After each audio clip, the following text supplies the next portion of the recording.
Por favor. Então, Viviane, o pódio virtual é seu. Pessoal, boa tarde. O Bernardo já me apresentou, eu sou Viviane Dib, eu sou aluna de doutorado no PPGE da Ecologia da UFRJ. Trabalho como assistente de pesquisa aqui no IES também. Bernardo é meu orientador. Não é um desprazer, Bernardo, ele é o meu orientador. Estou muito feliz de estar aqui abrindo o CS Rio, né, os seminários do CS Rio desse semestre. Alguns anos atrás, no início do meu doutorado, a gente organizou um seminário do CS Rio para falar sobre quais deveriam ser os rumos, né, das pesquisas que envolvem restauração florestal e água. Então, para mim é muito importante vir aqui de novo e já trazer os resultados, né, desses 4 anos de estudo, de trabalho. E eu vou falar um pouquinho para vocês hoje, né? Espero que seja realmente uma conversa, algo informal. Esses resultados são resultados do meu doutorado, né, dos últimos 4 anos de pesquisa, que eu estou prestes a defender. Então, eu sou quase doutora, ainda não sou doutora. E trata de priorização de áreas para restauração na Mata Atlântica, agora com foco em água, em recursos hídricos, seja um nome que a gente quer, né? Serviços ecossistêmicos relacionados à água, enfim. Bom, e aí eu queria abrir a minha fala com uma frase que eu ouvi no seminário de apresentação do MAP Biomas Água. Quem não assistiu, quem não pôde acompanhar, né, a apresentação, o webinário foi bem interessante, bem bacana. Quem também, de repente, a Joana pode colocar o link do Map Biomas aí no chat. Foi muito interessante, né, essa plataforma de mapeamento de solo no Brasil, e eles começaram a mapear também a água de uma maneira mais específica. E uma frase que eu ouvi no seminário que me tocou, assim, que me marcou, que mapear a água é também mapear a vida. E aí, quando a gente entende, vê um pouquinho essa frase, a gente pode pensar nisso em diferentes escalas, em diferentes esferas, desde da água como uma condição básica e essencial para a existência da vida, seja a vida humana quanto a vida selvagem, passando pelas necessidades básicas de uma boa qualidade de vida, né, da sociedade, como abastecimento, irrigação, água para indústria, enfim, geração de energia elétrica e entre zilhões de serviços, né, que beneficiam diretamente o homem, passando também pela qualidade dos ecossistemas aquáticos e terrestres. E se a gente quiser até extrapolar um pouquinho isso, a exploração espacial ela também baseada um pouco na busca por água em seu estado líquido, né? Então, a busca por vida em outros planetas, em outros satélites, eles também são baseados, assim, o norte disso tudo é a busca por água. Então, queria deixar aí a reflexão antes de entrar no tópico, né? Restauração e água. E hoje de manhã, quando eu estava checando o meu Instagram, que é o que eu faço todo dia quando eu acordo, não façam isso, mas enfim. Eu descobri que essa semana é a Semana Internacional da Água. Eu não sabia, então acho que o convite veio a calhar também. E a WWF fez uma campanha que eu achei sensacional, que fala, enfim, que a água é um recurso escasso e tudo mais, mas que se nada for feito, até os animais, né, até a vida selvagem vai entrar em conflitos pelo uso da água.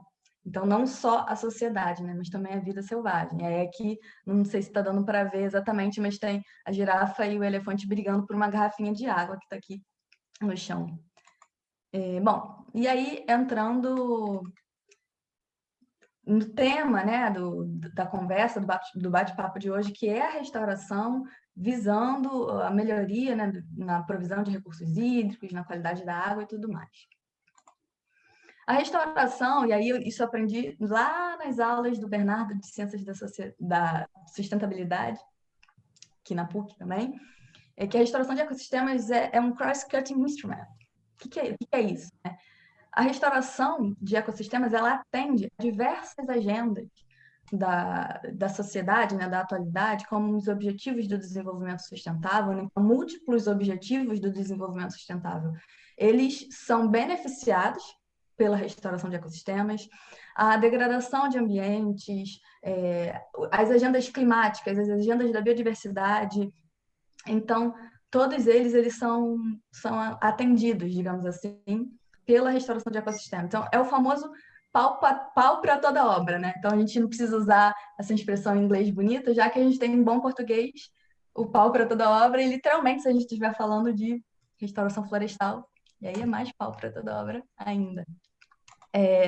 Bom, né, essa questão de metas para restauração e acordos globais, né, que estão sendo acordados, realizados, objetivando implementar a restauração de fato de ecossistemas como um todo, né, não só florestais, essa década ela endossa, né, ela foi considerada, foi declarada pela ONU como a década da restauração de ecossistemas, então ela vem também para reforçar e endossar todos esses acordos.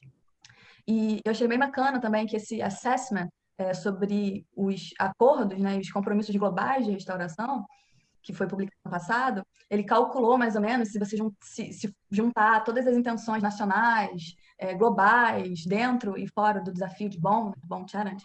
Então, toda essa área que está sendo prometida para a restauração somada, ela chega a quase 1 bilhão de hectares.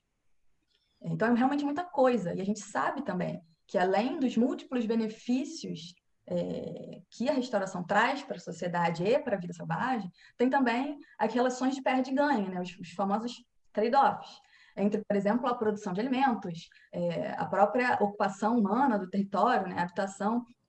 Então, pensar em restaurar tantos hectares, né, da classe dos milhões, bilhões de hectares, no mundo inteiro, é uma meta muito ambiciosa, mas que sem ela a gente já entendeu que não adianta, né? Que não adianta só conservar os ecossistemas que já existem, é realmente preciso restaurar.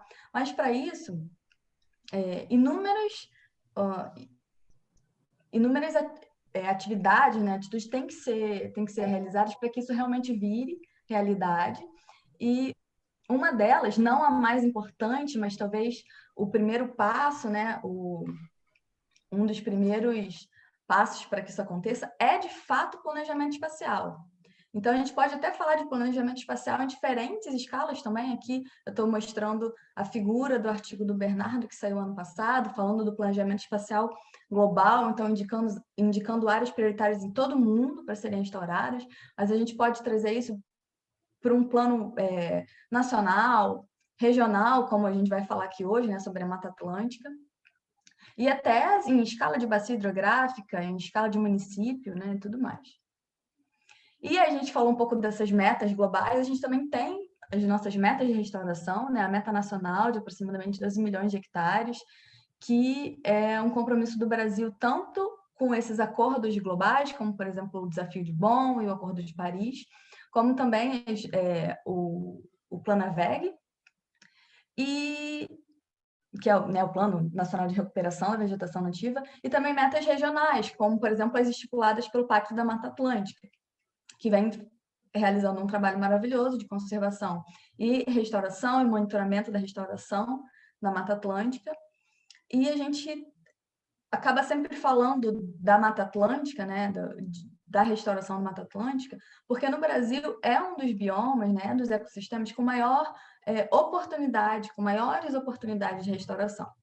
Porque tem muita área degradada, então muita área é propícia para restauração, então áreas restauráveis, né, que é o que a gente chama, e muita gente morando lá. Então esses benefícios eles estão diretamente ligados a essas pessoas, então eu tenho no mesmo ambiente pessoas que seriam beneficiadas por isso, uma altíssima biodiversidade que também seria extremamente beneficiada e muita área para ser restaurada. Então, a gente tem a bandeira da restauração da Mata Atlântica, né, como uma das maiores oportunidades de restauração no país.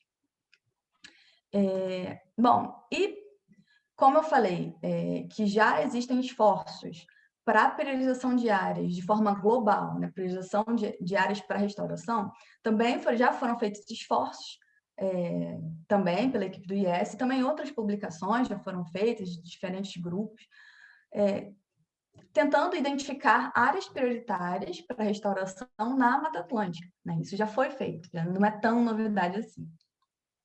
A diferença é que a maioria desses esforços, né, e como esse artigo que eu estou mostrando aqui, eles têm um foco em dois dos grandes problemas, né, ambientais da atualidade, que talvez são os maiores problemas, que é a perda de biodiversidade e, e as alterações no clima, né, as mudanças climáticas. São os dois grandes cavaleiros do apocalipse ambientais, são eles.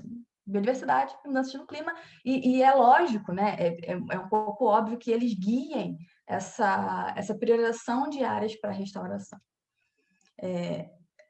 Bom, então isso é o que tem sido feito até agora. E aí surge também a necessidade de incluir a água nessa conta.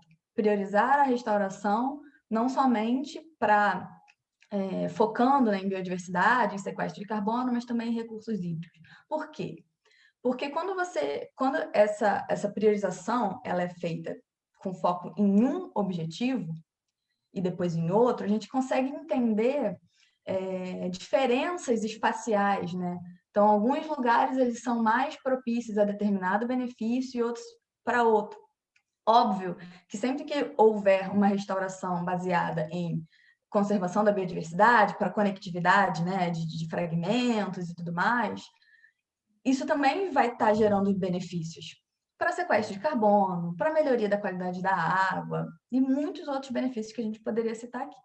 Mas a gente está falando em, especificamente, utilizar a água como um critério para a determinação de áreas prioritárias para a restauração. E por que isso ainda é um desafio, né? É um gap na metodologia. Vou passar aqui. Passou. Bom, e aí a gente entra, de fato, né, no tema dessa palestra, que é restauração florestal e água. E aí eu trago uma figurinha que a gente montou, que é parte da minha tese também, que está em preparação, é que muitos serviços, quando a gente fala dos serviços ecossistêmicos relacionados à água, na verdade, eles são providos pelas florestas.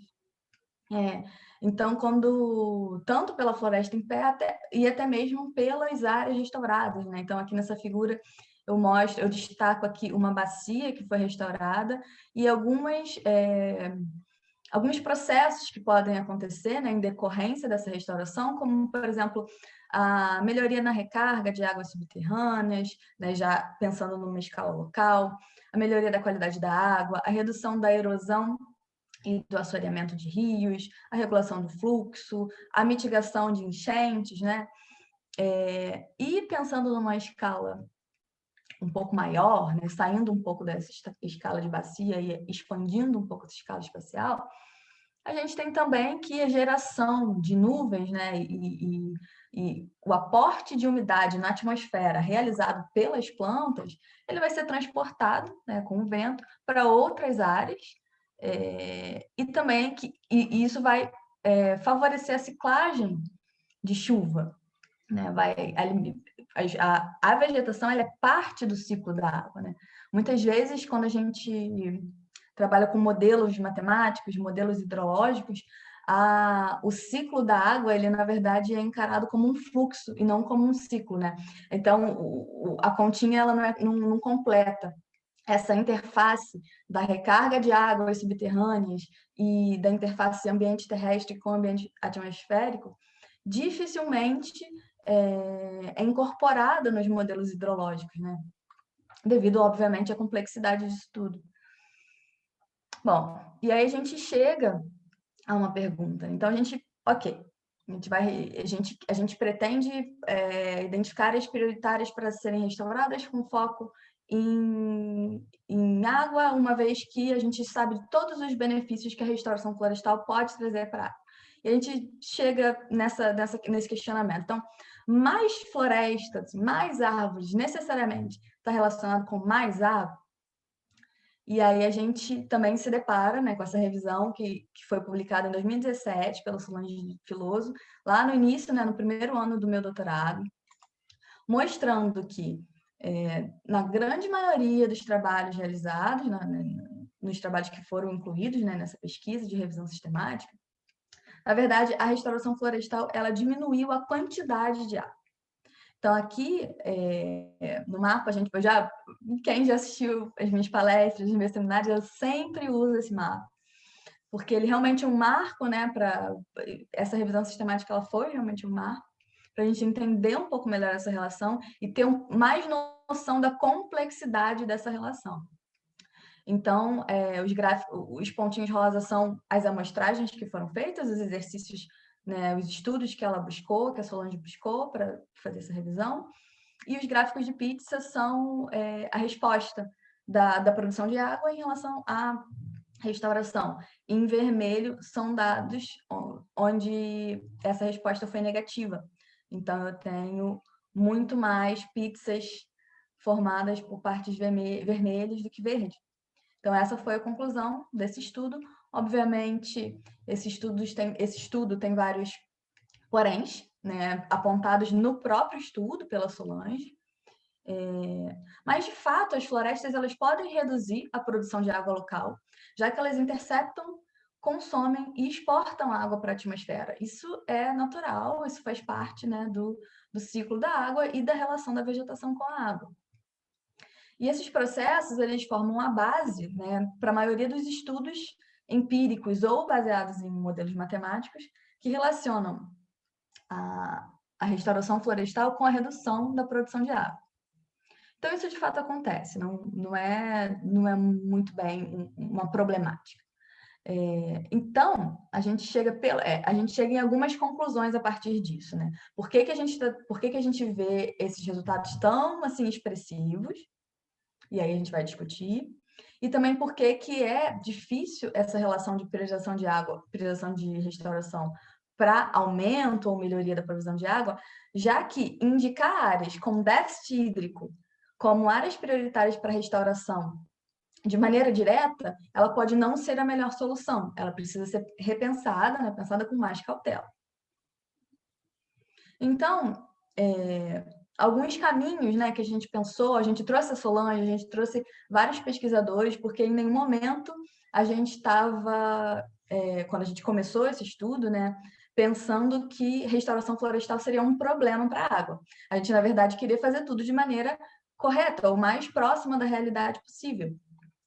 Então, a gente entende, né, alguns caminhos para incluir, entendeu, né, nas discussões, a água na priorização espacial da restauração, seria ter o foco em outros aspectos hidrológicos para além da vazão anual. Porque todos aqueles estudos, a maioria daqueles estudos, eles foram baseados, de fato, na vazão anual, né, na vazão média anual da localidade, da bacia hidrográfica após a restauração. E a gente sabe que um dos benefícios da restauração florestal, um dos benefícios da floresta, é justamente a regulação de fluxo. Então, por mais que na média anual aquele fluxo seja um pouco mais baixo do que antes, talvez eu tenha menor incidência de picos, né, de enchente ou de seca. E aí eu tenho uma distribuição, uma provisão de água mais homogênea durante o ano, que também é interessante. Então, focar de repente nesse tipo de processo de regulação de fluxo, de recarga de águas subterrâneas, que a maioria dos estudos também não foca, na melhoria da qualidade da água, uma vez que a segurança hídrica ela também passa pela disponibilidade de água limpa, né? Não só a água em si, mas ela precisa estar limpa. E incorporar também a dinâmica de ciclagem de chuva. Então, a água ela não está sendo perdida, de fato. Quando acontece uma restauração,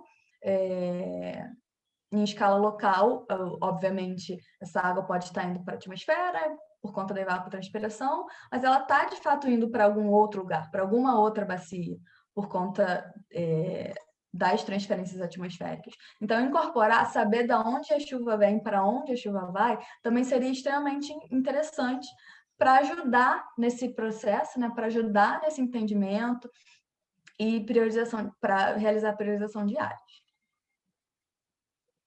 Bom, e o que a gente fez, né? O que a gente conseguiu fazer nesses últimos anos? A gente explorou algumas ideias dessa, e o que a gente fez até agora para identificar as áreas. A gente realizou uma priorização espacial multicritério, né, baseada em programação linear inteira, mesmo tipo de modelagem que já foi feito para a Mata Atlântica e que também foi feito em escala global, né, pelo grupo, pela equipe IS. Então, mesma metodologia, só que agora, como critérios dessa priorização, ao invés da gente utilizar conservação da biodiversidade e sequestro de carbono, nós utilizamos aumento do potencial de recargas de águas subterrâneas e a melhoria da qualidade da água.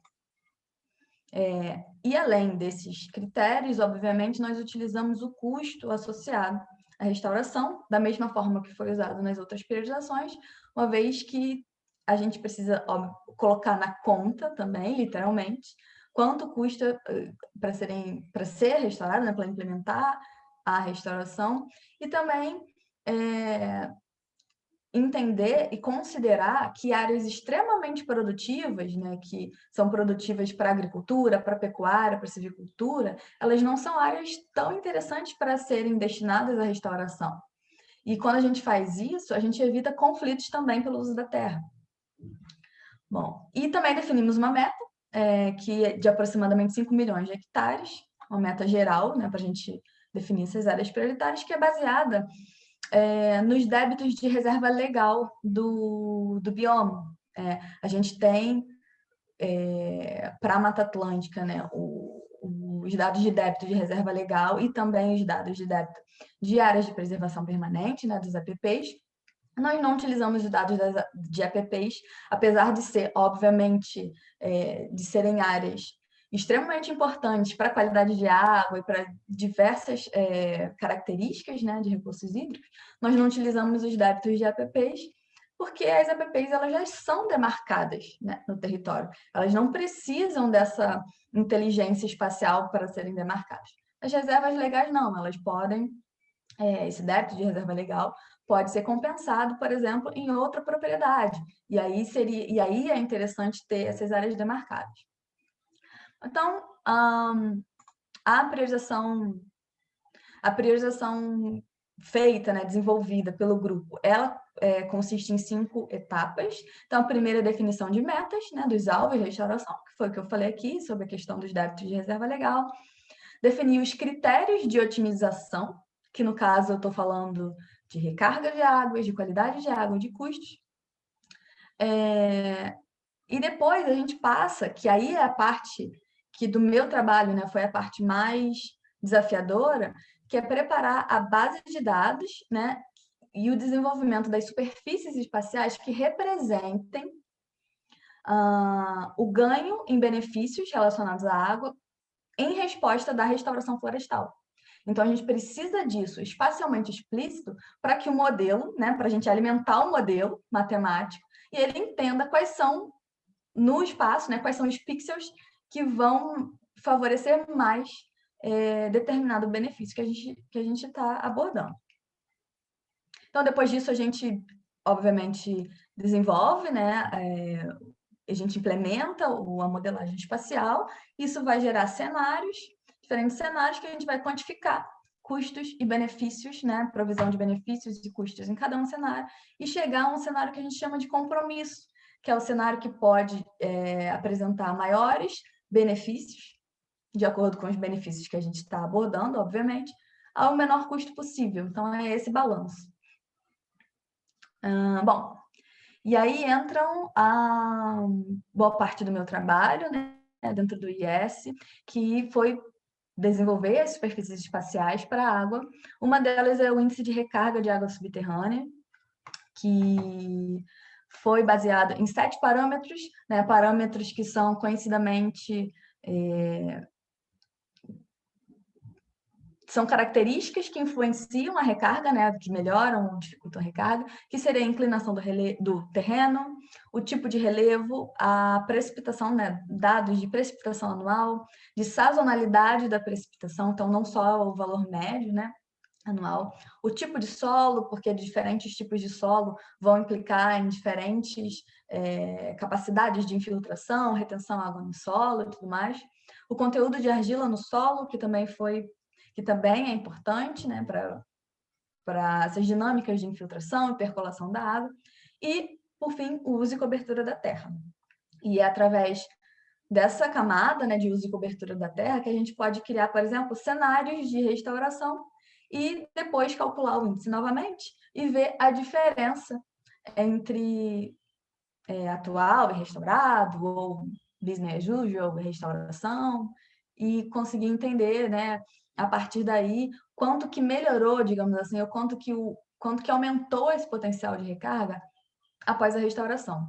Isso foi feito, né, então esse índice foi gerado para a Mata Atlântica, então elaborado através de álgebra de mapas, cada um desses parâmetros, para cada um desses parâmetros a gente tinha um mapa para a Mata Atlântica, e dentro desse mapa, né, a gente tinha diferentes classes, por exemplo, diferentes classes de relevo, e essas classes elas foram ranqueadas de acordo com o seu potencial para melhoria, para o aumento da recarga. E esses mapas, eles, no fim das contas, foram sobrepostos, né, e foram multiplicados através dessa forma. As siglas estão todas em inglês, mas nada mais é do que a gente pegou 7 mapas, reclassificou todas as classes dentro deles, eles foram sobrepostos, e a multiplicação dos pesos para cada uma das classes gerou o índice. É meio complicado, mas assim, depois a gente conversa com mais calma, se alguém tiver interesse específico.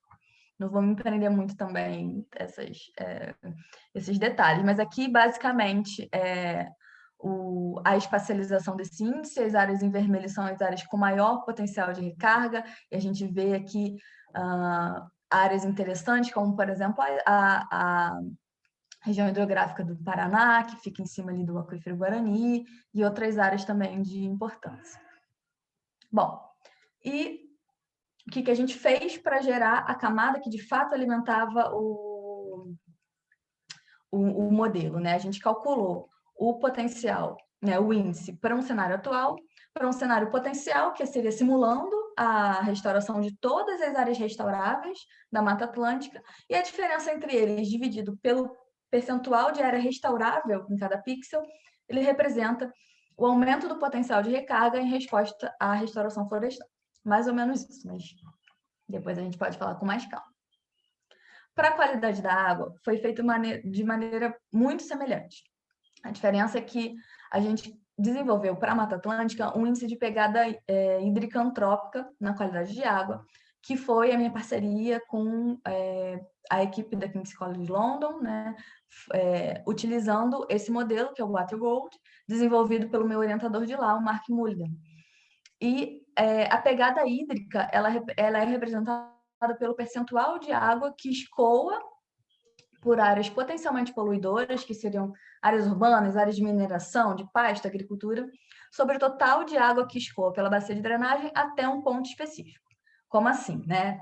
Ficou estranho, complicado. Pensa que isso aqui, que eu desenhei no Paint, né? Foi uma bacia hidrográfica, uma subbacia, e esse pontinho aqui é o nosso pontinho de interesse. Essa aqui é a região de drenagem que chega, né, onde a água escoa, o escoamento superficial, até esse ponto. Obviamente, aqui vão ter áreas de pasto, de floresta, de agricultura, de cidades, o que seja.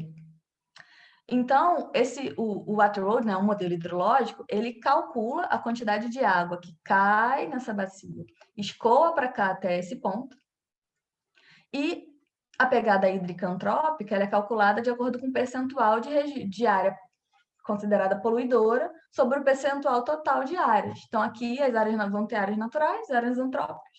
Quanto maior a quantidade de área antrópica da bacia de drenagem de cada ponto, que seria cada pixel no mapa, maior a pegada hídrica, menor a qualidade da água. Então, foi assim que a gente gerou o índice de pegada hídrica antrópica para a Mata Atlântica. Então, aqui, quanto mais vermelhinho, maior a pegada hídrica. Menor a qualidade da água. A gente pode ver também essas regiões em azul, são as regiões dos grandes fragmentos florestais da Mata Atlântica. E aí, de forma muito semelhante com o que foi feito para recarga, a gente também criou esses cenários, simulando a restauração de todo o bioma, comparando com o cenário atual, e a diferença entre eles indica para a gente o percentual de aumento, né, na qualidade da água ou de sensibilidade à restauração de cada pixel. E essa camada também alimentou os modelos, né, de priorização para chegar nos resultados finais. Bom, como que a gente tratou os custos, né? Os custos foram tratados divididos entre custos de implementação, que é quanto custa de fato para implementar a restauração numa determinada região. A gente usou dados dessa publicação, né, Economia da Restauração Florestal, que mostra valores por bioma, considerando diferentes práticas de restauração. Então, se a gente considerar que a regeneração natural é uma das práticas mais baratas possíveis para ser implementada, a gente entende que quanto maior o potencial de regeneração natural de uma região, mais barata vai ser a restauração daquele lugar. Então, a gente associou os custos estimados para a recuperação do bioma Mata Atlântica com o potencial de regeneração natural, que foi calculado também por parte da equipe, né, o Renato Crozeres, publicado nesse artigo aqui, que aqui está representado. Então, as áreas em vermelho são áreas com alto potencial de regeneração natural, e aqui, através dessa fórmula, a gente chega no mapa de custos de implementação, que na verdade ele é quase que o inverso do mapa de regeneração, do potencial de regeneração natural. Bom, e além dos custos de implementação, a gente inclui também os custos de oportunidade, que representam a renda que um produtor rural deixaria de ganhar se convertesse suas terras em floresta. Então, aquela questão que eu já tinha mencionado antes, de evitar a restauração em áreas extremamente produtivas. Então, para a gente ter esse índice também para a Mata Atlântica, a gente baseou, a gente utilizou dados oficiais de produção bruta para agropecuária, para agricultura, pecuária e silvicultura, a nível municipal, então são dados do IBGE. Isso foi espacializado e com a integração desses três mapas, né, agricultura, pecuária e silvicultura, nós chegamos a um índice integrado de custo de oportunidade. Bom, dito isso, a gente criou alguns cenários. Meu Deus, estou estourando o tempo, mas agora já rapidinho os resultados.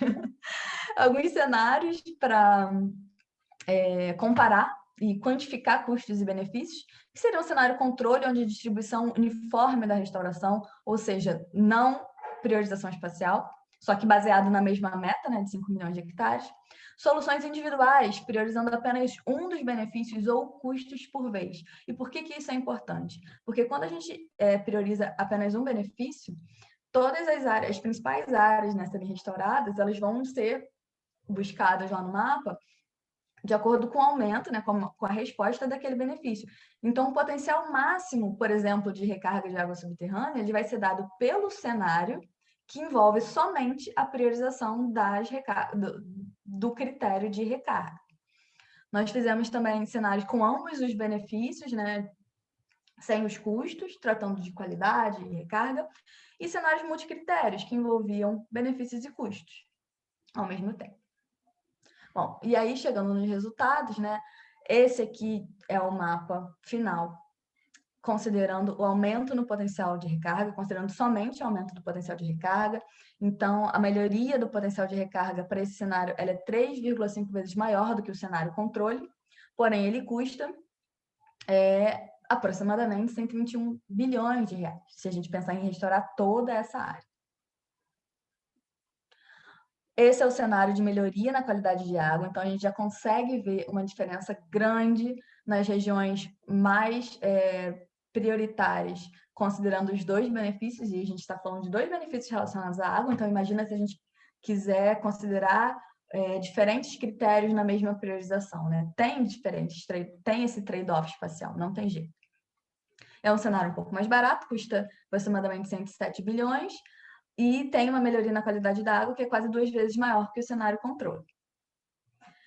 Se a gente pensar, aqui ficou bem clarinho, mas se a gente pensar num cenário que envolva recarga e qualidade da água, esse cenário garante 98% do potencial máximo de recarga, ou seja, 98% daquele mapa que só considera recarga, daquele cenário, né, que só considera recarga, e 63% do potencial máximo da qualidade da água, do mapa que só considera a qualidade da água, o que estaria ótimo. Eu estou chegando em valores altíssimos, né, de benefício para os dois critérios que a gente está trabalhando. Mas esse cenário custa 127 bilhões de reais.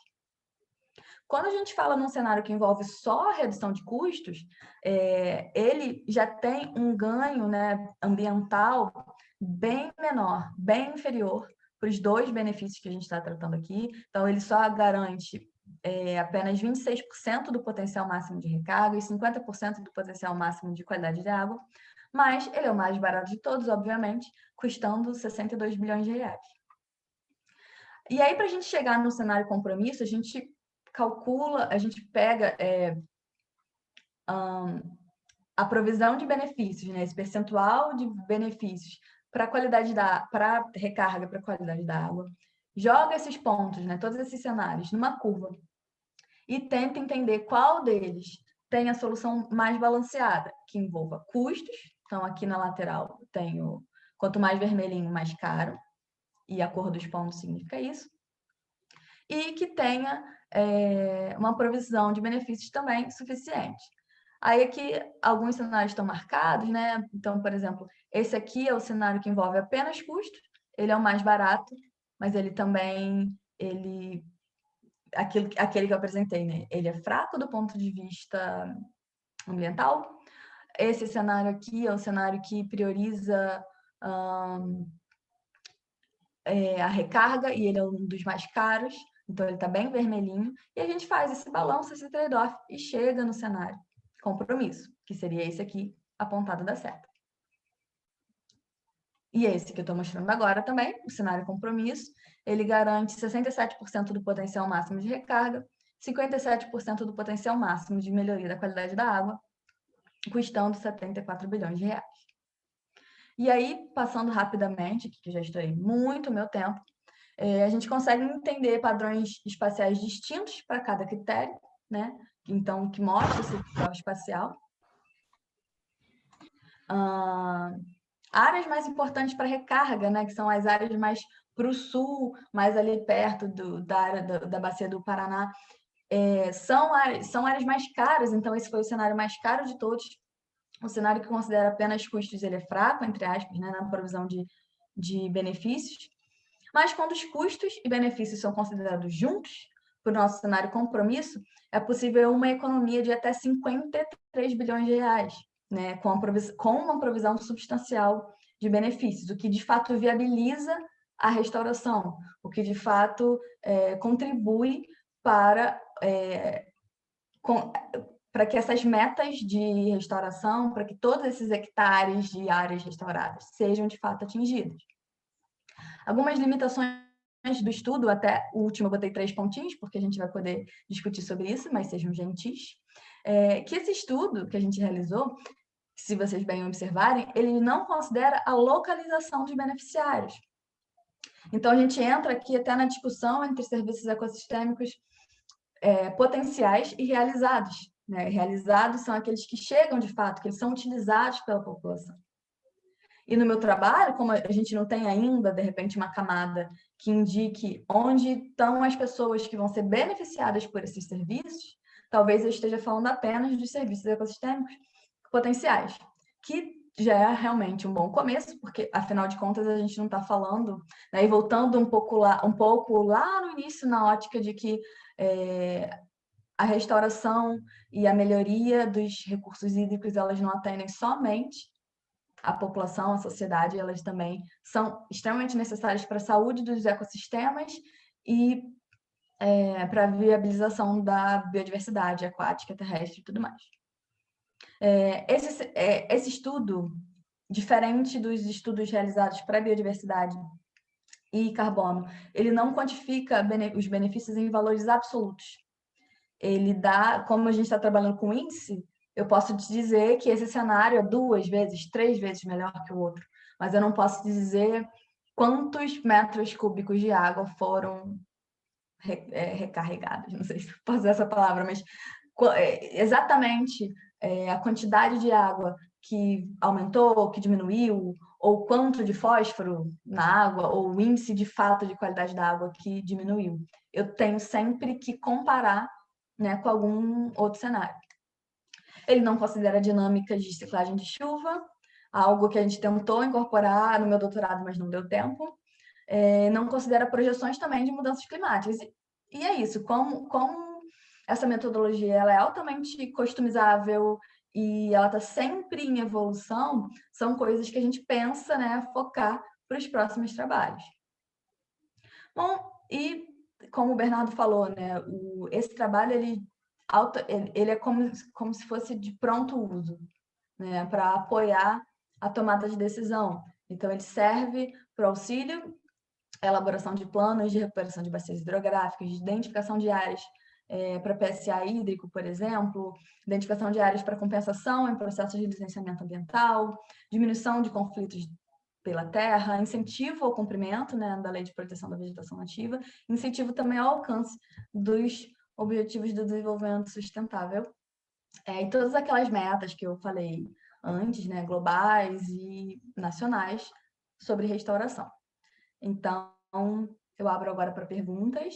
Espero que eu não tenha cansado demais vocês com tanta coisa, tanta informação. E é isso, pessoal. Muito obrigada. Parabéns, Vivi. São daqueles Obrigada. momentos que pesa mais a gente não tá ao vivo. Você ouviu uma bela salva de palmas agora. Eu ia querer um abracinho também. Só um minutinho que eu vou acender a luz, que eu falei tanto que ficou escuro. Só um minutinho. Bom, no meio tempo, enquanto Vivi volta, eu queria só convidar quem quiser a abrir a câmera, e não necessariamente, mas quem quiser abrir a câmera e começar a participar. Agora é a hora do bate-papo mais informal, seja tirar dúvidas, sugestões, comentários, etc. Então, fiquem, por favor, à vontade para contribuir para um bate-papo interessante. Tá? Então, fiquem à vontade para abrir o microfone e falar. Se começar a ter muita gente ao mesmo tempo, aí a gente faz um esquema de mãozinha, mas por hora a gente pode abrir o microfone e começar. Pedro, por favor. Ô, Bernardo, desculpa, eu levantei a mão e baixei no fim das contas. Ô, Viviane, muito legal a apresentação, parabéns aí na fase final do doutorado. E eu tinha uma pergunta mais de curiosidade de como você pode customizar esse seu modelo do Waterworld para incluir algumas coisas, porque principalmente para a qualidade de água você tem um impacto bem desproporcional dos diferentes usos, né? Então a área urbana Sim. tem um impacto muito maior que até a área agrícola, e mesmo dentro de cultivo, dependendo do tipo de cultivo, do manejo agrícola, também tem um peso diferente. Ele permite você a usar uma escala ou dar um peso para diferentes usos, que aquele seu mapa parecia que refletia bastante o uso em si na Mata Atlântica, né? Onde tem floresta, é menos problemático para a qualidade de água quando você calcula para cada bacia, mas onde tem mais agrícola, você tem mais problema. E isso é alguma coisa que você consegue fazer, assim? Sim. O modelo, ele tem um fator para cada uso do solo. Tem um fator que são fatores de default, né, do modelo, mas é possível modificar. E ele tem essa diferença entre áreas agrícolas e urbanas. Eu acho que o que acontece para a Mata Atlântica é que, de fato, o tamanho, né, da ocupação da área agrícola ela é realmente bem maior.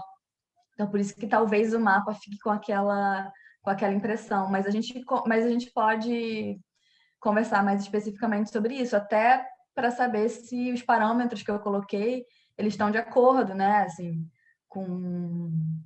Na verdade, eu acabei usando os parâmetros do próprio modelo, eu discuti com o Mark, eu não modifiquei esses parâmetros, mas é possível que eles sejam modificados.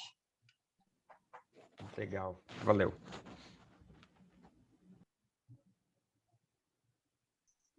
Vivi, pode fazer você mesma a mestre de cerimônia, se quiser, mas Vinícius é o próximo ponto. Ah, tá. Agora que eu vi onde é aqui, Vinícius. Seja gentil. Quem quiser falar depois pode ir levantando a mãozinha, então, que fica mais organizado. Vinícius. Beleza. Obrigado, Bernardo. Gibi, eu só não fui gentil com você uma vez na vida. Isso me marcou para sempre. Então, assim, eu vou sempre ser gentil desde então. Eu espero. Então, Gibi, é o seguinte, assim, eu achei super legal, assim, era E é até legal ver que é a sua tese, né? Quer dizer, então, o produto final de uma tese que eu vim iniciar lá atrás, uns 3 anos e pouco, não, mais, né? 4 Mais um anos e pouquinho. pouco que eu tô atrasada. 4 anos e pouco. Mas, enfim, é ótimo, assim, quer dizer, você está gerando um produto bem na linha do IS, bem na linha que o pessoal Bernardo, o Renato, o pessoal já desenvolveu, quer dizer, adicionando um componente da água, que é sempre muito importante e muito desejado por quem está restaurando, né? A gente vê andando no campo, quando você pergunta para as pessoas, uma das principais perguntas não é estoque de carbono, quer dizer, às vezes até é, né? Mas, assim, não é com certeza biodiversidade. Geralmente as pessoas perguntam e a água, né? Então, assim, parabéns nesse sentido, achei muito legal. Eu tinha uma pergunta para fazer para você, assim, tinha umas perguntas várias, né, técnicas de água, principalmente, de limnologia, enfim, mas eu não vou fazer essas, não. Eu queria, a que eu queria te perguntar era mais no sentido do mapa final, né? O teu mapa final tem assim, eu já tinha reparado isso também nos trabalhos do Bernardo, enfim, em outros trabalhos, é um aglomeramento de pontos, né? Invariavelmente, o que acontece nesses mapas, quando você prioriza, né, como as áreas, uma muito próxima da outra, tem iguais, mais ou menos, situações muito parecidas, e se elas são boas, um pixel acaba puxando o vizinho, e você acaba pegando algumas, então, assim, você tem uma distribuição muito agregada de pixels, né? Enquanto que, assim, no final das contas, quando você imagina um gestor e tudo mais, né, você desenvolvimento de uma política, às vezes, numa escala menor, numa escala estadual, ou uma empresa que quer fazer um processo de restauração, ou um investidor privado, enfim, essas pessoas estão muito preocupadas com uma escala, às vezes, mais local, né? O cara quer investir muitas vezes, mas ele quer investir no estado que ele mora, ou perto da região que ele está, enfim. E aí você olha, por exemplo, o estado do Rio de Janeiro ali, ficou meio, coitado, minguado ali, né? Fiquei pensando, onde que eu vou restaurar aqui no estado do Rio de Janeiro? Olhei e achei só, né, Nordeste, né, várias outras regiões, mas nosso estado acabou ficando meio careca ali. Então, a minha pergunta para você, basicamente, assim, é o outro exercício. Assim. Eu entendi o exercício, achei super válido, ótimo, né? Mas o que eu queria saber é o seguinte, é fácil você fazer um downscaling? Quer dizer, assim, se chegasse um gestor do Rio de Janeiro e perguntasse para você, aqui no Rio, pensando nisso tudo, né? É fácil a gente fazer um mapa para o Rio de Janeiro, baseado no que você já fez? Né? Essa é uma pergunta. E a outra pergunta é uma pergunta mais moral, assim, olhando uma situação como essa, e vendo que o Rio de Janeiro tem muito pouco a acrescentar em relação à água, por exemplo, será que isso pode dar um repique aí, né, negativo, por exemplo, para quem pensa em restaurar no Rio, olhar e falar assim, pô, o cara me pergunta da água, se eu mostrar essa figura, ele não vai restaurar nada, né? Não está recarregando aquífero, o potencial é pequeno. Enfim, queria que você, os dois lados, né? Primeiro essa questão do Estado e depois a questão, assim, sei lá, mais ampla, uma questão mesmo de moral, né, psicológica. Com relação a essa ótica de downscaling, né, dos resultados finais. O que a gente não apresentou aqui, mas que a gente costuma fazer toda vez que a gente gera esses exercícios de priorização. Além das áreas prioritárias chave, baseada na meta de 5, por exemplo, que no caso foi 5 milhões de hectares, né? Além dessas áreas, o que a gente pode fazer é uma varredura de todas as áreas restauráveis da região que você quer estudar, seja do bioma, ou de um estado e tudo mais.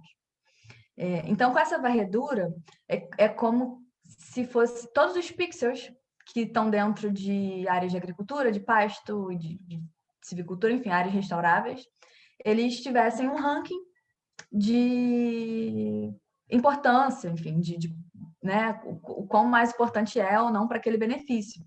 Então, o mapa ele fica totalmente colorido e as cores mais importantes, né, se no fim das contas são essas que a gente mostrou ali, os top 5 milhões de hectares, mas a gente faz essa varredura também. Então, se você fizer um recorte no seu município, no seu estado, e reescalonar, digamos assim, né, do que é mais importante ali dentro, você também consegue ter esse gradiente dentro de estados e municípios. Uma coisa que poderia ser problemática é a resolução espacial. A gente está trabalhando aqui, acho que eu não mencionei, com uma resolução espacial de 1 quilômetro. Então, se a gente trouxer isso para uma escala de município, talvez fique um pouco defasado. Então, o ideal seria que isso fosse rodado novamente com mapas com uma escala mais fina, né? Mapas de entrada do modelo. Mas, de uma maneira geral, de uma abordagem geral, essa ideia de ranquear toda a região restaurável do bioma, ela é possível e ela na minha cabeça é o que vem mais fácil, quando você me pergunta sobre isso. A sua outra pergunta mas aí o Rio de Janeiro ficou desfalcado ali. Ele ficou desfalcado quando a gente pega o mapa final, né? Justamente porque é muito caro. Então, quando a gente coloca o custo, a gente está jogando a restauração para áreas menos produtivas. Porém, se a gente pensar no mapa de qualidade de água, e essa é uma característica bem específica do mapa de qualidade de água, ela não aparece nos mapas de biodiversidade, de carbono e nem de recarga. Todos esses mapas, eles têm o que você falou, né? Que fica agregado, fica como se fosse blocos, porque aquela região ali é uma probabilidade de sequestro de carbono ou está perto de fragmentos, então a conectividade para a biodiversidade é melhor e tudo mais. Para a qualidade da água, não foi assim. O mapa, ele se espalhou justamente pela natureza do benefício que a gente está trabalhando. E aí, você sabe muito mais que eu, porque a gente restaurar de maneira quase que uniforme, inclusive o cenário uniforme, ele é bom para a qualidade de água, porque a gente está, de alguma forma, né, espalhando o máximo possível a restauração nessas áreas. Então, a probabilidade disso estar perto de rios, ou, né, do que o Pedro levantou na primeira pergunta, de estar dentro ali de uma área, enfim, que é realmente poluidora, é muito maior. Então, se a gente pegar, por exemplo, o mapa de qualidade da água, certamente vai ter bastante área pintadinha ali dentro do Rio de Janeiro. Aí é uma questão de abordagem do que a gente quer tratar, né? E a questão também dos beneficiários, daquela coisa que eu levantei no final. Enfim, acho que respondi. Vivi, na ordem, o Daniel. É isso que eu estava vendo. O Daniel e depois João Paulo. O Daniel pode ir. Isso. Oi, Daniel. Boa noite, vocês me escutam, gente? Sim, sim. Perfeito. Eu sou Daniel, eu sou da Juventude do Partido Verde. Primeiro, parabenizar pelo trabalho. Eu sou da área do direito, então leigo na parte da ciência, mas a gente está com um projeto, né? Eu fui para o interior do estado agora, lá em Atafona, porque o Rio Paraíba do Sul, na verdade, está enfrentando um problema de vazão. Ele está muito fraco, cada vez mais fraco. A gente está vivendo uma crise hídrica histórica, então fundamental você ter abordado a parte hídrica no seu estudo. E por várias razões, assoreamentos, desvios dele em vários trechos dele. E ali onde ele deságua, na Foz, que é no município de São João da Barra, ele está tão fraco que o mar está entrando. E a gente tem um problema ali de intrusão salina, né? Do sal entrando nos lençóis freáticos e a água chega salgada na casa das pessoas. Então lá o mar está avançando 3 metros por ano. E aí vê o mapa, né? Um pouco contemplado pela pergunta do colega que antecedeu, vendo ali, né, o que dá para fazer no estado do Rio de Janeiro, que é onde institucionalmente a gente pode fazer alguma coisa, e aí não tem muito o que fazer, bate até um pouco como assim. Eu lembro que indo de carro para o município de São João da Barra, são quilômetros e quilômetros e quilômetros de pasto, assim, de nada. Às vezes pasto sem gado lá, só pasto. Sim. E aí a gente vê por satélite também ao longo do rio, né, vários trechos que era para ter mata ciliar, não tem, é pasto também. Então, e aí você levantou essa bola no seu estudo de que não necessariamente o reflorestamento vai gerar mais água no local, né, porque a árvore pega e joga aquela água na atmosfera, ela vai para outro lugar. Então a gente estava com essa ideia de pelo menos restaurar as matas ciliares ao longo do Rio Paraíba do Sul, o que já é politicamente um desafio, porque está dentro de propriedades privadas, né, produtivas ou não. Mas aí fiquei com esse receio, né, porque a gente pode estar pegando a pouca água que está ali e mandar para outro lugar. Então, qual que seria a melhor linha de ação? Eu sei que ajudaria no assoreamento, mas a questão da hídrica me preocupa bastante. Então, várias questões importantíssimas, e eu acho que essa visão do local, né, que toda vez que a gente apresenta, o Bernardo tá careca de ouvir isso também, toda vez que o Bernardo apresenta um mapa, olha aqui, tá aqui o mapa, ele diz assim, mas eu moro no país tal e não tem pintadinho o meu país quando ele apresenta o global, e Brasil, mesma coisa, mas e aí o meu estado, o meu município e tudo mais? Isso é sempre bom, no fim das contas, porque sempre traz essa ótica local, que é uma esfera, né? A gente não está trabalhando...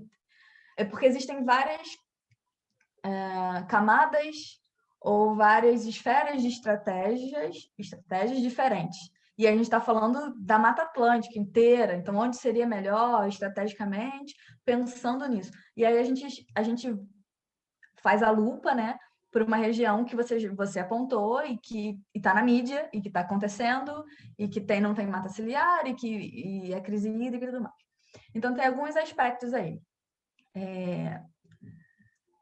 A restauração, de fato, tem essa questão de que a floresta, isso é inevitável, ela consome água e pode, sim, ter um impacto.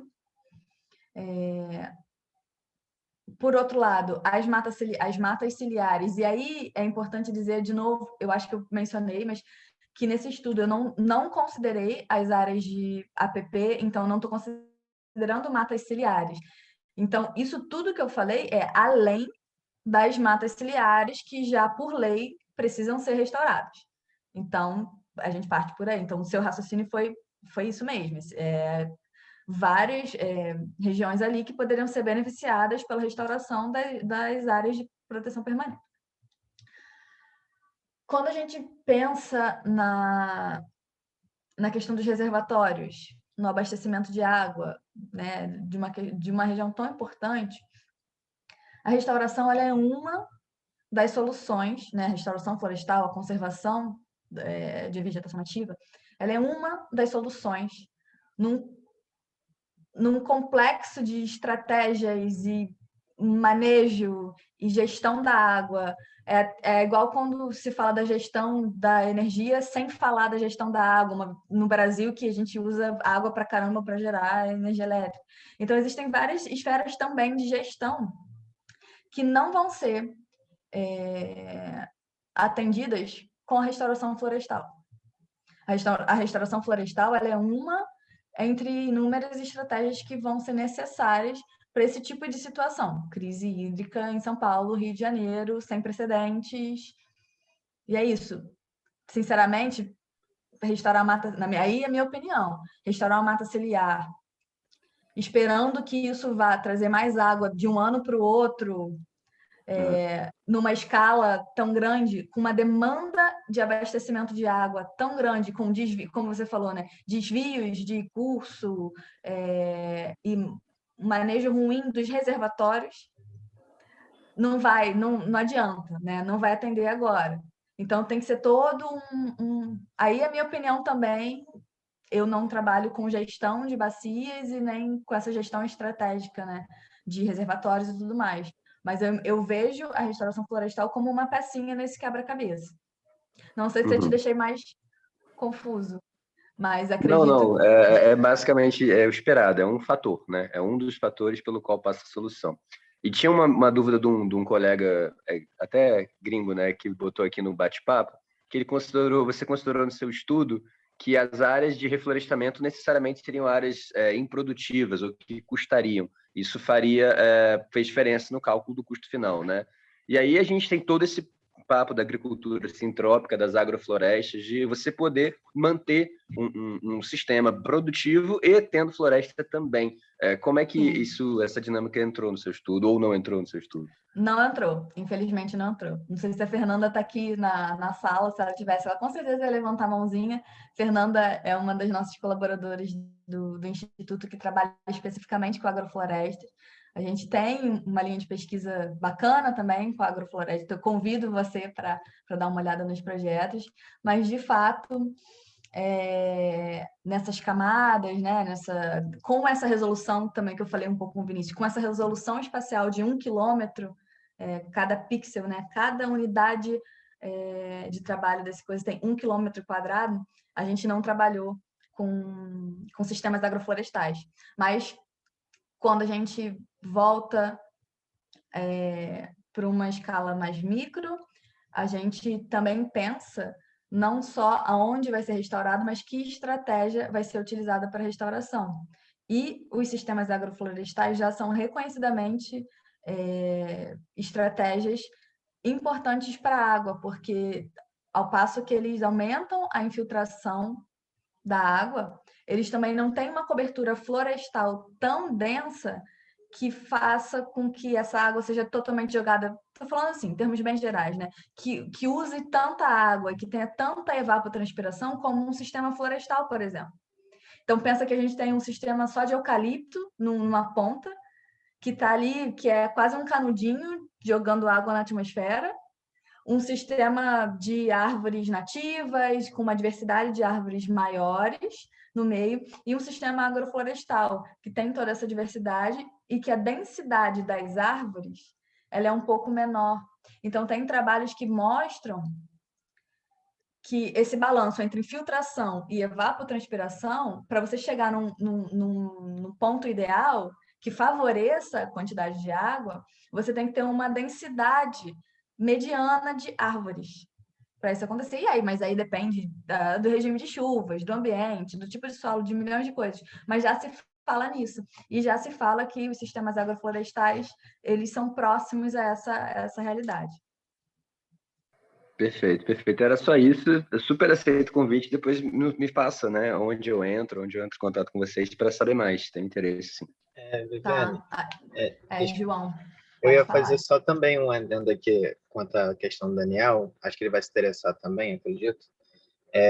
Quanto a essa questão de atafona, eu participo de um grupo de pesquisa que quase 80% das nossas pesquisas são voltadas para o Norte Fluminense, inclusive atafona e Gargaú.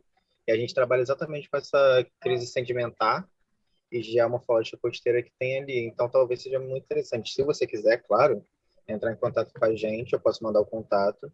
A gente estaria super aberto para colaborar com isso, porque existem também, claro, questões de hídricas, claro, que vem mudando ano a ano, e isso altera diretamente o fluxo, e também tem questões sedimentares, geomorfológicas, até astronômicas, que a gente só pode agregar se você quiser, claro, se interessar. A gente está super aberto a isso.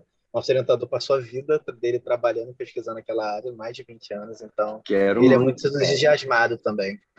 Não, maravilhoso. A gente tem trabalhos no Mosaico Central Fluminense, né, que pega um pouquinho, né, não sei exatamente o município que você está falando agora de cabeça, acho que não, porque você está falando do norte. Eu falei do Norte Fluminense, ali no município de São João da Barra, mas existe um fenômeno específico, que é em Atafona, que existe a degradação de quase 3 metros da linha de costa todo ano. Alguns estudos hoje já apontam que tipo, esse município, essa cidade especificamente, já perdeu mais de 18 quarteirões para o mar, né? Caramba. É loucura. Não, esses encontros são ótimos, que a gente vê realidades, que é isso também, né? Esse trabalho, eu não sei se eu falei tudo, a gente passa por várias etapas, né? Priorização espacial, definição, modelos, nananana, no final tem a disseminação e validação dos resultados. E o que a gente está fazendo aqui, conversando, mostrando em público, né, discutindo, debatendo, mas e o Rio, mas e o município tal, isso é uma forma de validação, né, de discussão e validação de resultados, o que é extremamente interessante. E a gente está super aberto a esse debate. De repente, vou pedir para a Joana colocar aqui no chat os links do IES, o e-mail de contato do IES, o meu e-mail vou botar aqui de novo também. Eu vou abrir para o Michel, que está com a mãozinha levantada também, que eu acho que é o próximo. Enquanto isso, eu vou escrever meu e-mail aqui. Eu tinha uma dúvida também, na verdade. Perdão, João, pode. Não, tudo bem. Desculpa. Não, primeiro parabenizar pela pesquisa, porque, bom, aos meus olhos, está espetacular. Os resultados e os produtos finais foram bem didáticos, né? Segui bastante. Eu só tive uma dúvida no meio ali, qual foram os critérios, e me corrija se eu estiver errado, tá falando alguma coisa errada, mas quais foram os critérios para você definir qual era o maior beneficiário de cada tipo de restauração? Se não me engano, foi isso. Que você... Não há critérios. A gente não usou. Na verdade, essa foi um dos pontos que eu coloquei como limitação do estudo. A gente não utilizou nesse estudo um critério que representasse a demanda de água, seja de qualidade, seja de quantidade e tudo mais. A gente fez esse estudo baseado no que o bioma, né, no que aquela região poderia oferecer. Então, sem restringir, talvez se isso acontecesse, aí eu volto na pergunta do Vinícius e a do que foi antes da sua, né?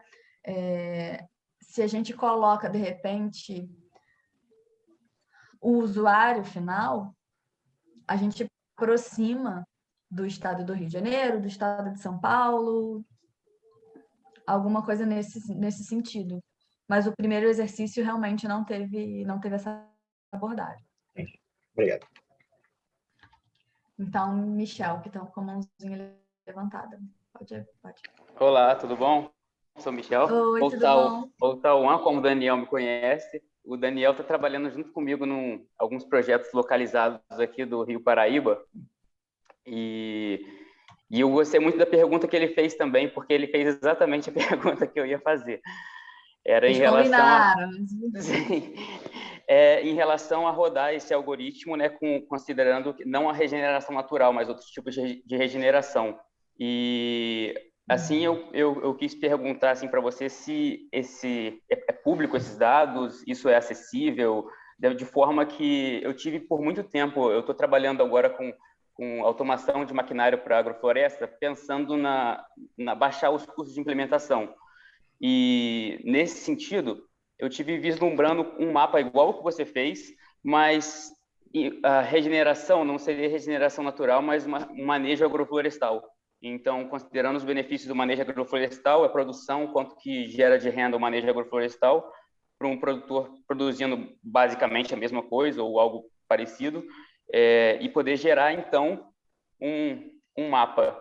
E aí um mapa onde seja mais fácil de você buscar investimento, né? Porque você sabe que a sua área cruza interesse de biodiversidade, interesse hídrico, interesse de várias coisas no mesmo ponto, e você usa isso como alavancagem para conseguir o investimento para fazer essa transição. Mas foi só isso mesmo. Não, só isso tudo, né? Mas perfeito.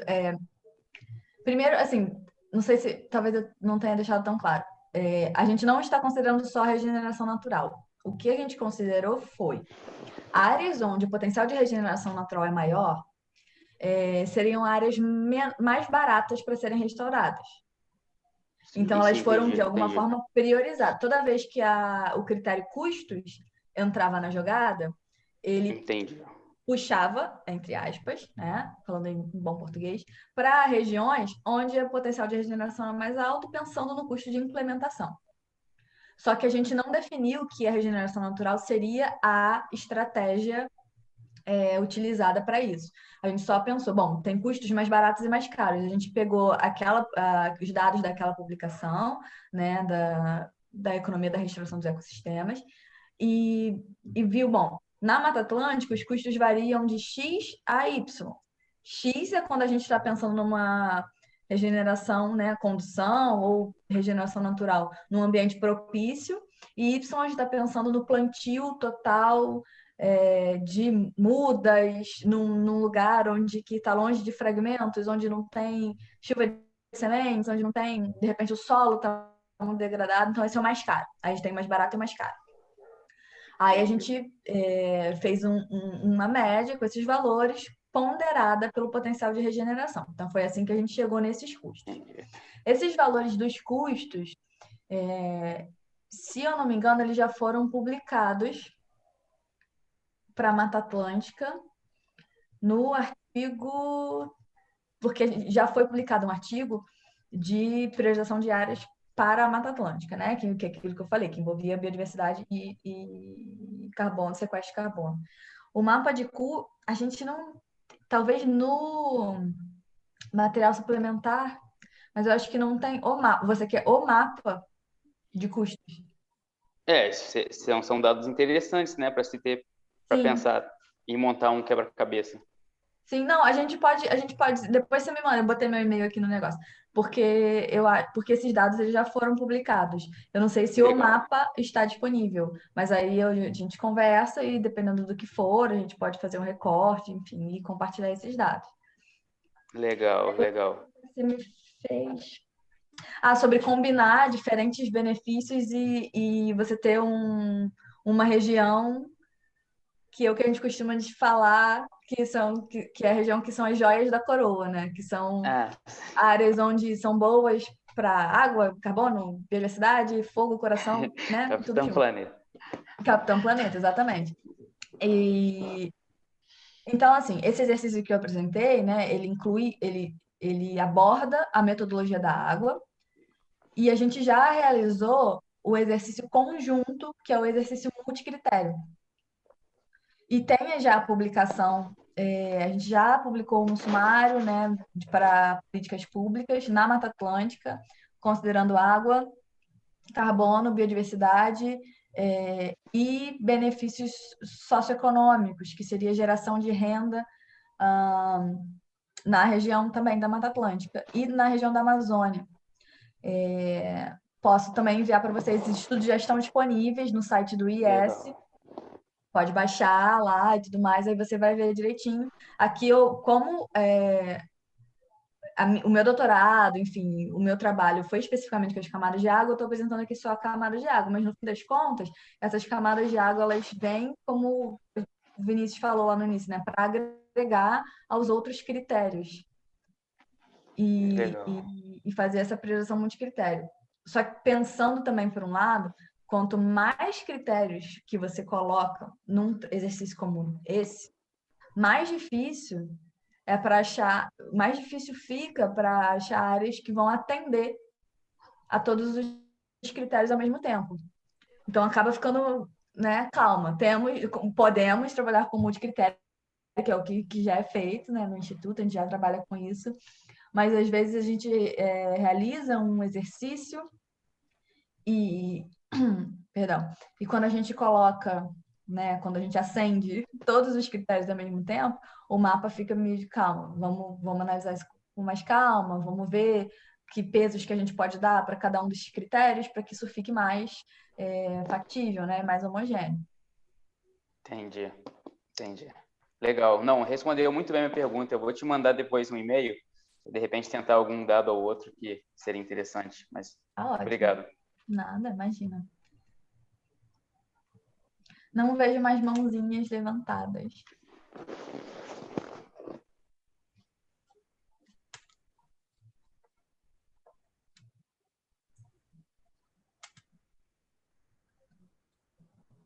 Ninguém mais querendo participar dessa discussão Todo tão mundo interessante. cansado já.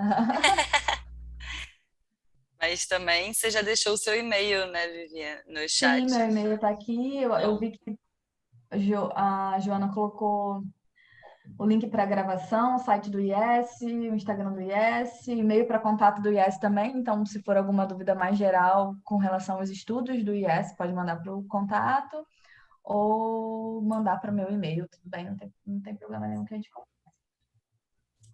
E aí, até outras dúvidas, né? Se alguém tiver ficado tímido agora para fazer a pergunta, ou se a pergunta surgir depois também. Sim. A Vivi é super disponível, eu sei disso. E ela adora esse tema, a Rainha das Águas adora esse tema.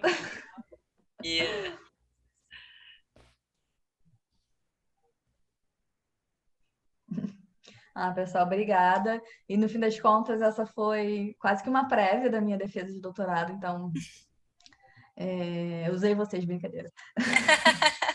Eu estou realmente muito feliz de ter concluído esse trabalho, de ter participado, né, dessa construção conjunta. Esse trabalho foi feito a muitas mãos, né? Eu entrei ali desenvolvendo mais especificamente as camadas de água, mas todo esse exercício de priorização ele envolveu uma equipe de modelagem, né, do Instituto Internacional para a Sustentabilidade, com pesquisadores também da Austrália, de outros países e outras instituições. Obviamente, não foi um trabalho feito por mim.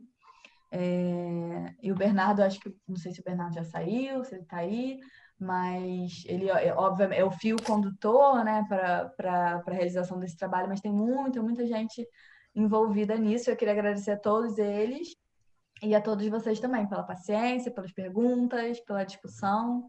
Muito obrigada. Vivi, só parabenizar você mais uma vez. A gente conversou um pouquinho lá no seminário da Marmita, né? Tenho super interesse temas de água, a gente já conversou, tal, tudo um pouco, Sim. mas parabenizar, foi ainda melhor sua apresentação, meu, tá de parabéns. Acho que Jô, qualquer apresentação aí pode chamar Vivi mesmo. Tá super preparada para defesa dela e para qualquer uma. Parabéns. Obrigada, Bruno. Não, deixa eu terminar essa questão do doutorado, que a gente vai implantar o GT Água no IES, pode ficar tranquilo.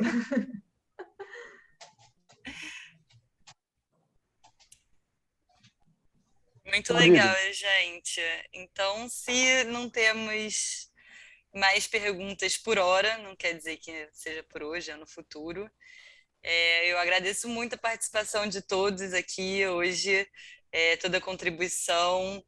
Espero que vocês sigam a gente nas redes. A Fê está aqui para falar. Essa gravação vai estar disponível no YouTube. Então, para vocês poderem acompanhar depois, passar para os amigos que não puderam estar aqui hoje. E é isso, qualquer coisa, vocês têm os e-mails de contato do IES ou do CS Rio, tem da Vivi também, então precisando falar com a gente, vocês sabem onde achar. É isso. Obrigada, pessoal. Até Tchau, mais. tchau, Até o pessoal. Boa próximo noite. CS Rio. Até a próxima. Tchau, tchau, gente. Parabéns, Viviane. Valeu.